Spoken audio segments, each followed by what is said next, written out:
Assalamualaikum warahmatullahi wabarakatuh. Salam sejahtera, semoga kita semua senantiasa dalam lindungan Tuhan Yang Maha Esa. Saudara sekalian, ramai sekali perbincangan mengenai keinginan sebagian kelompok masyarakat agar pemerintah melakukan revisi terhadap Undang-Undang Nomor 10 Tahun 2016 tentang Pilkada. Karena ini tentu isunya sangat sensitif, di mana di dalam Undang-Undang Nomor 10 Tahun 2016 dijelaskan bahwa Pilkada dilaksanakan secara serentak melalui dua periode. Periode pertama sudah dilaksanakan pada Desember 2020 kemarin yang diikuti oleh 270 daerah, dan pilkada serentak kedua akan dilaksanakan pada November 2024 yang juga akan diikuti oleh 270 daerah, provinsi, kabupaten maupun kota. Ini menjadi menarik karena memang sudah ada tarik-menarik yang keras mengenai calon siapa saja yang akan bertarung pada pilkada ke depan. Misalnya kita sebut Pak Anies Baswedan disebut-sebut sebagai calon yang dianggap hari ini paling berpeluang untuk mengikuti pilkada di DKI, atau bahkan beliau dicapreskan oleh kelompok tertentu.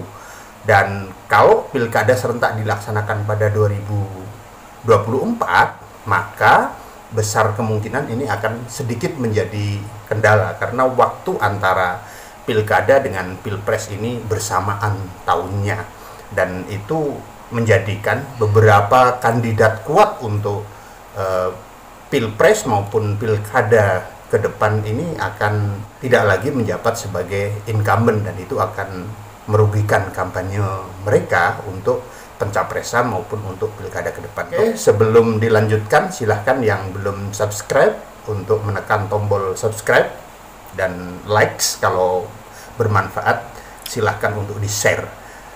Sebagaimana kita tahu bahwa hari ini Presiden melalui Menteri Sekretaris Negara Dr. Pratikno menyampaikan bahwa pemerintah tidak memiliki agenda untuk melakukan revisi atas Undang-Undang Nomor 10 Tahun 2016 tentang pemilihan umum kepala daerah dan wakil kepala daerah, di mana pemerintah menganggap revisi itu tidak begitu urgen karena undang-undang tersebut belum dilaksanakan sepenuhnya.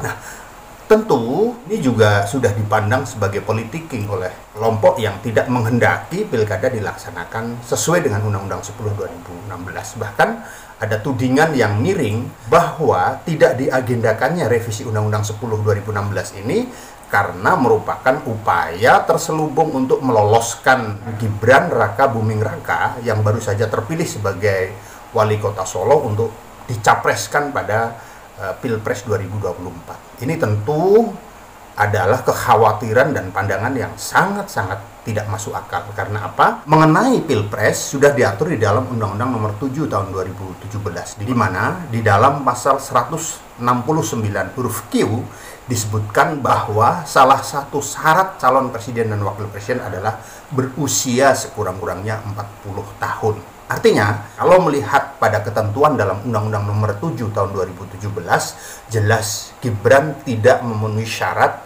untuk menjadi calon presiden ataupun wakil presiden. Karena sebagaimana kita tahu bahwa Mas Gibran ini lahir pada 1 Oktober 87. Hari ini usia Mas Gibran ini baru 34 tahun.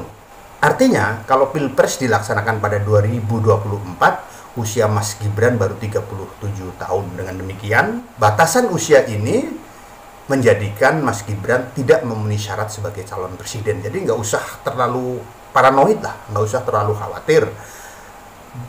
Tidak diagendakannya revisi undang-undang pilkada ini semata-mata bukan kepentingan untuk meloloskan Mas Gibran yang sering disebut sebagai putra mahkota untuk nyapres pada 2024. Kecuali kalau pada 2 tahun ini kemudian dilaksanakan revisi atas Undang-Undang Nomor 7 Tahun 2017 tentang Pilpres, di mana batasan usia diturunkan kembali menjadi 35 misalnya. Tetapi saya berpikir Presiden sangat kecil kemungkinannya untuk menyetujui revisi ini. Karena apa? Melihat faktor kemendesakan yang menurut saya pribadi ini tidak menjadi penting. Oh ya, mohon maaf, mungkin diantara sahabat sekalian ada yang bertanya, untuk apa ini Mas Taufik kok bicara tentang Pilpres, tentang pilkada? Kebetulan saya punya pengalaman pernah menjadi ketua Komisi Pemilihan Umum di Kabupaten Cilacap, sehingga saya kira kalau saya bicara tentang pilkada maupun pilpres, ya sedikit banyak saya sudah 5 tahun bergelut di bidang tersebut. Kembali ke revisi undang-undang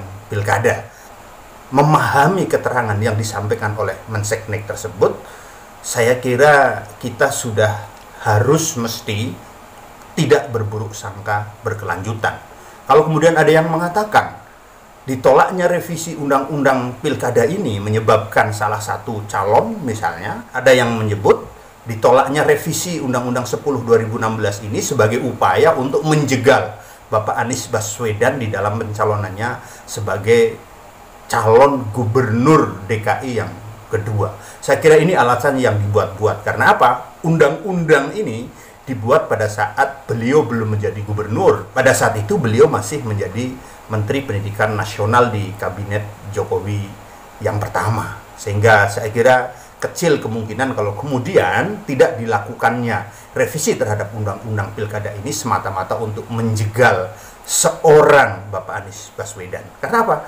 Kalau melihat pelaksanaan pilkada tahap kedua pada bulan November 2024, artinya tidak hanya Pak Anies, Pak Ganjar Pranowo juga tidak lagi menjabat karena masa jabatan beliau sesuai dengan undang-undang habis pada tahun 2023. Dengan demikian, jarak antara 2023 sampai 2024 beliau juga tidak lagi sebagai incumbent, tidak sebagai gubernur. Jadi saya kira mari kita semuanya bersikap positif di dalam melihat apa yang dilakukan oleh pemerintah dalam hal ini. Dan untuk lebih jelasnya, mari kita simak pernyataan resmi dari Menteri Sekretaris Negara Dr. Pratikno. Saya kira itu, terima kasih. Salam Indonesia, salam merah putih, NKRI harga mati. Assalamualaikum warahmatullahi wabarakatuh. Undang-undang pilkada, sikap pemerintah bagaimana sih Pak? Pemerintah tidak menginginkan revisi dua undang-undang tersebut ya. Prinsipnya ya jangan sedikit-sedikit itu undang-undang diubah. Yang sudah baik ya tetap dijalankan. Seperti misalnya Undang-Undang Nomor 7 Tahun 2017 tentang pemilu, itu kan sudah dijalankan dan sukses. Kalaupun ada kekurangan hal-hal kecil di dalam implementasi, yaitu nanti KPU melalui PKPU yang memperbaiki lah gitu. Nah, kaitannya dengan undang-undang pilkada, Undang-Undang Nomor 10 Tahun 2016 itu perlu kami tegaskan bahwa ketentuan pilkada serentak itu dilaksanakan bulan November tahun 2024. Jadi pilkada serentak bulan November tahun 2024 itu sudah ditetapkan di dalam Undang-Undang Nomor 10 Tahun 2016.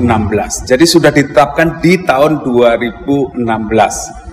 Ya, dan itu belum kita laksanakan loh ya, pilkada serentak itu. Nah, masa sih undang-undang belum dilaksanakan, terus kemudian kita sudah mau mengubahnya? Apalagi kan undang-undang ini sudah disepakati bersama oleh DPR dan Presiden, makanya sudah ditetapkan gitu. Oleh karena itu pemerintah tidak mau mengubah undang-undang yang sudah diputuskan tapi belum dijalankan. Dan tolong nih, ini saya juga ingin nitip ya, tolong jangan dibalik-balik, seakan-akan pemerintah yang mau mengubah undang-undang gitu. Enggak, pemerintah justru tidak ingin mengubah undang-undang yang sudah ditetapkan, tapi belum kita laksanakan, itu kaitannya dengan pilkada serentak itu. Karena ada anggapan bahwa sikap pemerintah ini untuk menghalangi gubernur DKI misalnya. Enggak lah. Ya ingatlah undang-undang ditetapkan tahun 2016. Pak Gub DKI waktu itu masih mendikbud, jadi nggak ada hubungannya lah. Itu sama sekali nggak ada hubungannya. Jadi nggak ada hubungannya sama sekali. Jadi justru jangan dibalik-balik juga.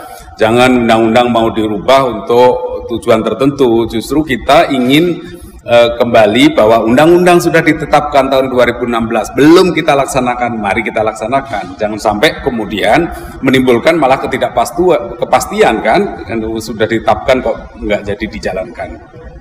Atau bahkan ada kabar bahwa ini juga digunakan sebagai untuk mencalonkan Gibran di tahun 2024. Mas Gibran masih jualan martabak tahun 2016, jadi pengusaha nggak ada kebayang, mungkin nggak kebayang juga akan maju wali kota pada waktu itu. Jadi sekali lagi itu jangan dihubung-hubungkan dengan itu sama sekali. Sekali lagi sikap pemerintah didasarkan kepada undang-undang ini sudah ditetapkan tahun 2016, ketentuan pilkada serentak yang sudah ada di dalam undang-undang belum kita laksanakan, ya kita laksanakan. Gitu aja ya.